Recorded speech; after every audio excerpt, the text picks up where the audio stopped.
chập đớm cái gì nhóm đang cắt cục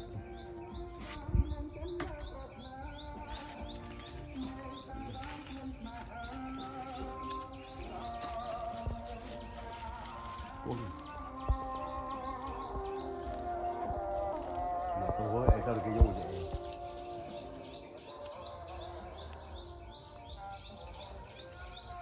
cắt cái phần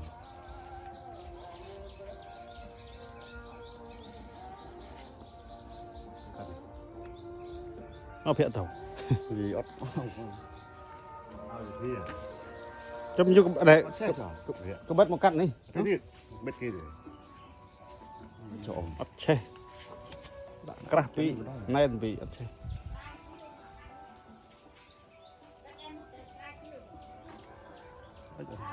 mấy cái tay kia vô tạm biệt vô hơi ớt che thả vô hơi ấy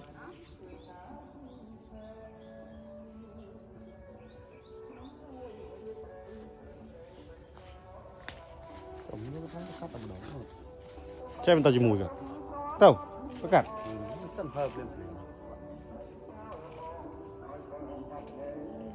sâu xanh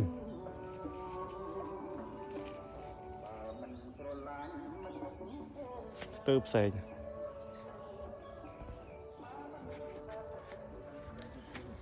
đọ côn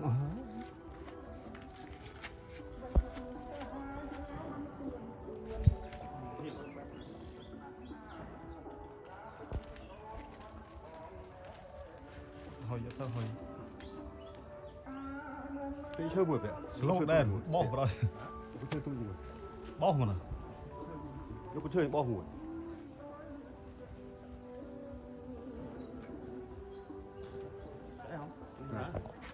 ui ôi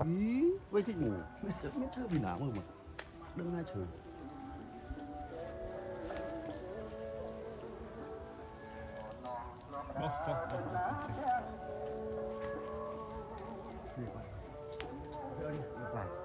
Hiện tại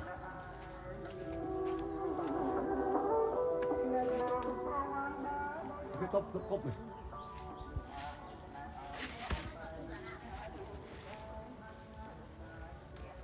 đấy cái nào phát thao tầm một play ấy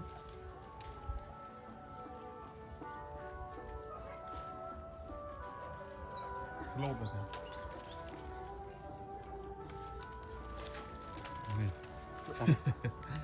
cắt được bò trong cân đuôi mới ổ cả nó mới ăn được được để tôi bò tiền tôi bỏ tìa em mẹ à việt chẳng thọt bò chuyện rồi on rồi mư bỏ hơi đỏ thiệt đọ cồn ơi đây này đỏ mư hơi tập phô nó mới bỏ nó chạy bò mà ôi một mình chiêm đầy là bỏ lên cốc nữa bỏ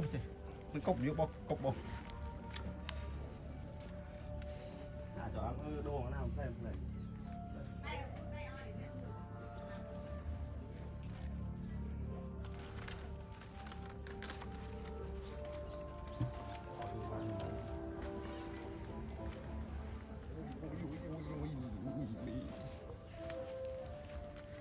bỏ đỏ dạ không phải để bọc tủ nghe nghe biết nó thừa biết luôn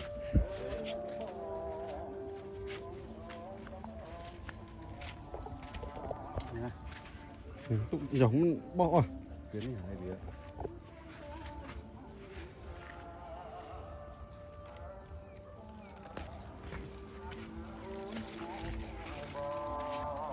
cái đâu bỏ thì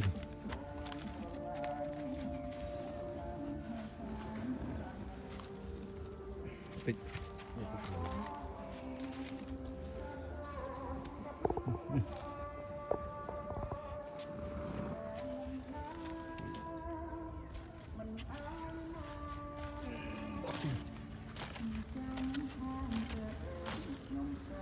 côn mà đấy vô tực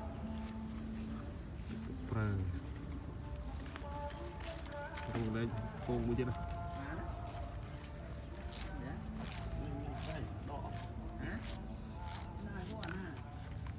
Đọ côn ở này có bên đi bên này cồn